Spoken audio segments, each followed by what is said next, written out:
நான் ஊழியத்தின் ஆரம்பத்துல எனக்கு அதிக ஊழியம் இல்லாதனால காலையில மத்தியானம் போனா மணிக்கணக்க ஜோம் பண்ணிக்கிட்டே இருப்பாடு. தோட்டத்துல போய் காட்டுக்குள்ள போய் ஊழியம் வளர ஆரம்பிச்ச உடனே ஜெப நேரம் குறைய ஆரம்பித்தது. அப்ப என்னை திருப்திப்படுத்திக் கொண்டு ஊழியம் தான் செய்யறேன், அதனால பரவாயில்ல எனக்கு நானே சமாதானப்படுத்திக் கொண்டேன்.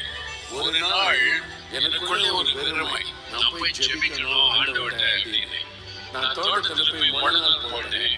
ஆண்டவர் என்னை பார்த்து சொன்ன முதலாவது வார்த்தை, நீ எனக்கு ஊழியம் செய்வதை விட நீ எனக்கு முக்கியம். நீ ஊழியம் செய்யற ஊழியத்துல பிஸியா இருக்கிற சொல்லி எனக்கு கொடுக்க வேண்டிய நேரத்தை நீ திருடிக் கொள்கிறாய். நான் கண்ணீரோடு ஒப்பு கொடுத்தேன், மன்னிங்க ஆண்டவரே, இதெல்லாம் நான் செய்த தவறு, நான் இதை ஊழியம் தான் செய்கிறேன்னு நினைச்சிட்டேன். இல்லை, இனி உமக்கு கொடுக்க வேண்டிய நேரத்தை நான் எந்த வேலையில நான் இழக்க கூடாது அப்படின்னு ஆண்டவருக்கு ஒப்பு கொடுத்தேன்.